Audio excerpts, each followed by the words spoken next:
मायावती जगत गुरु राम भद्राचार्य और तमाम साधु संतों को नसीहत देती हैं कि बाबा साहब अंबेडकर के बारे में कम से कम बुरा मत बोलिए, अगर अच्छा नहीं बोल सकते हैं तो। मायावती जब यह बोलती हैं जगत गुरु राम भद्राचार्य को, तो इसके बाद से मायावती के तेवर को लेकर के चर्चा होती है कि पुरानी मायावती इसी तेवर के साथ चलती थी, इसी तेवर के साथ बोलती थी। क्या मायावती पुरानी वाली वापस आ सकती हैं? जो इस वक्त पर राम भद्राचार्य और मायावती के बीच विवाद हुआ है, हमने सोचा कि जरा इसके बारे में आपको बताएं और सबसे महत्वपूर्ण आपको वो बताएं कि पुरानी मायावती कैसी थी। अगर उत्तर प्रदेश में गुंडों को तोड़ने वाला वाकई में कोई पहला मुख्यमंत्री मुलायम सिंह यादव की सरकार के बाद आया तो वो मायावती ही थी। मायावती के अंदर वो साहस था कि मायावती बड़े बड़े लोगों को केवल एक बार अपने मुंह से बोलकर शांत करा दे। एक बड़ा चर्चित किस्सा है हमारे अपने गांव का कि एक शाम को ऐसे ही हल्ला होता है कि मायावती उस गांव का दौरा करने वाली है। इसके बाद से रात बीतता है, अगले दिन का सुबह का सूरज निकलता है और इसके साथ ही ये खबरें चलने लगती हैं कि गांव के चारों तरफ की सड़कें बनाई जाएंगी।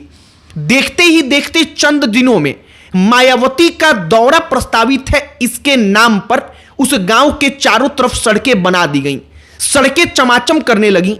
इससे आप मायावती के हनक का कि अधिकारियों के अंदर उनका कितना डर था इसका अंदाजा लगा सकते हैं।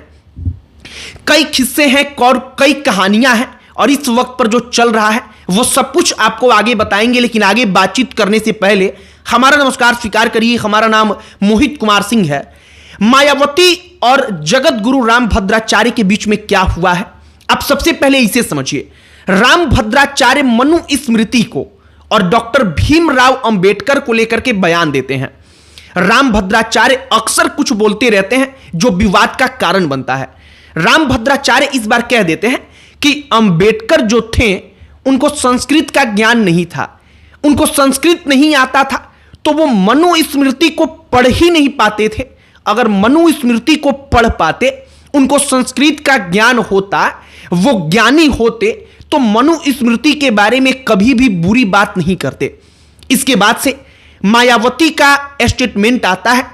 वो सोशल मीडिया पर आकर लिखकर नसीहत देती हैं कि साधु संत जो हैं वो कम से कम बाबा साहब भीमराव अंबेडकर का सम्मान नहीं करते तो उनके बारे में बुरा ना बोलें।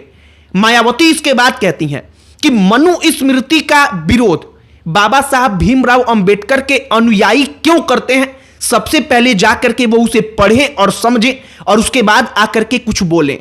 मायावती का ये तेवर पुराना वाला लगा, वही तेवर जो अखिलेश यादव के मुख्यमंत्री बनने के पहले जब मायावती उत्तर प्रदेश की मुख्यमंत्री थी तो उस वक्त पर हुआ करता था। मायावती का आप एक दो किस्सा सुनिए कि मायावती का हनक अधिकारियों में कैसा रहता था। इतना तो हमें मालूम है कि हमारा समाज पुरुष प्रधान समाज है, मतलब पुरुषों को महत्व अधिक दी जाती है। अगर यूपी की राजनीति में आ जाएंगे तो यहां पर पुरुषों का राजनीति में महिलाओं की तुलना में कितना ज्यादा धाक है इसको बताने की आवश्यकता नहीं है। लेकिन मायावती इन तमाम चीजों के बीच में से अपनी एक ऐसी पर्सनालिटी बनाती है जहां पर बड़ा से बड़ा पुरुष राजनेता मायावती के सामने उनकी आंख में आंख मिलाने से भी कतराता था, हम स्पष्ट शब्द में कहे तो डरता था। बड़ी एक लोकप्रिय कहानी है, किस्सा है।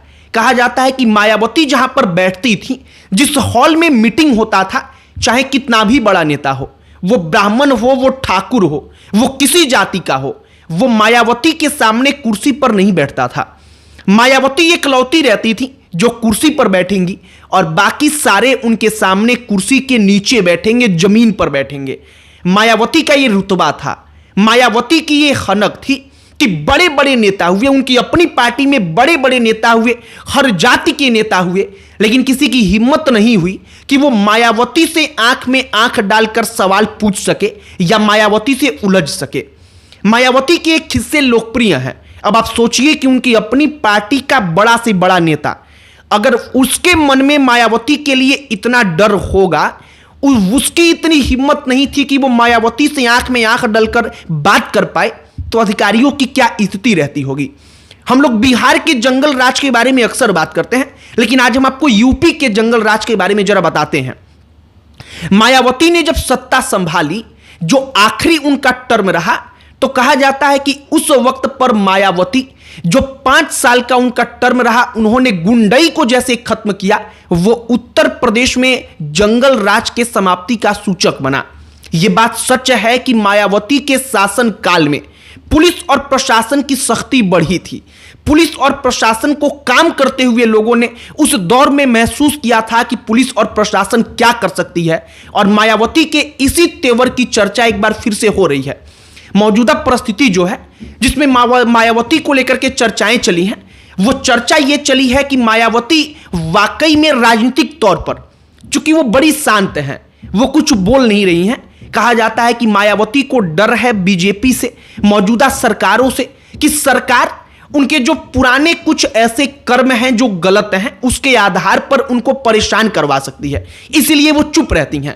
लेकिन मायावती बीच बीच में जब कुछ अपना तेवर दिखाती हैं, तो चर्चाएं चलती हैं कि क्या वाकई में बसपा जो है, मायावती जो है, वो अपने पुराने रंग में वापस आने वाली हैं। फिलहाल मायावती जब रामभद्राचार्य के बारे में बोलती हैं, हमने रामभद्राचार्य के बारे में उन्होंने क्या कहा, यह विवाद कहां से शुरू हुआ, इन तमाम चीजों को समझा, और इसके बाद से हमने सोचा कि जरा आपको मायावती का किस्सा सुनाया जाए, मायावती की कहानी सुनाई जाए। मायावती की राजनीति को अगर आप देखेंगे तो पिछले 10 सालों में मायावती की राजनीति घटती चली गई है। इसका सबसे बड़ा कारण रहा है कि मायावती का जो हनक होता था, मायावती जिस तरीके से धारदार तरीके से अपनी बातों को रखती थी, मायावती ने उसमें कमी की है। आजकल के लड़कों को तो ऐसा लगता है कि मायावती बिना कागज पर देखे कुछ बोल ही नहीं सकती, लेकिन मायावती को जिन्होंने देखा है, उनको मालूम है कि मायावती कितनी अच्छी वक्ता थी। मायावती जब बोलती थी तो उनके बोलने के तरीके कैसे थे, और मायावती कैसे उस वक्त पर क्रांति का प्रतीक थी।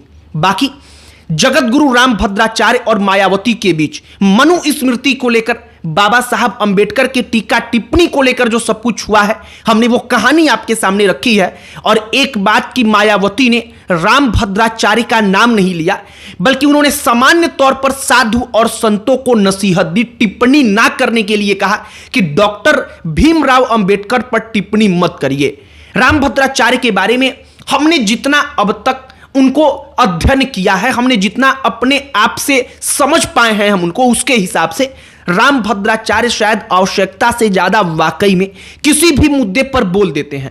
चाहे वो जाति की बात हो, चाहे वो धर्म की बात हो, चाहे वो व्यक्ति विशेष की बात हो, हर मुद्दे पर रामभद्राचार्य की जो राय होती है वो शायद बड़ा हार्डकोर टाइप का होता है। बाकी हमने आपको पूरी कहानी बताई है, आपकी इस पर क्या प्रतिक्रिया है कमेंट बॉक्स में लिखकर बताइएगा। बाकी अन्य कोई टॉपिक जिस पर आप चाहते हो कि हम वीडियो बनाएं, उसे भी कमेंट बॉक्स में लिखकर बताइएगा। हमारा पूरा प्रयास होगा कि हम उस पर भी वीडियो बनाएं। आपकी प्रतिक्रिया क्या है कमेंट बॉक्स में लिखकर बताइएगा। इस वीडियो को वहीं पर समाप्त करते हैं। अंत में हमारा परिचय, हमारा नाम मोहित कुमार सिंह है। बहुत बहुत धन्यवाद।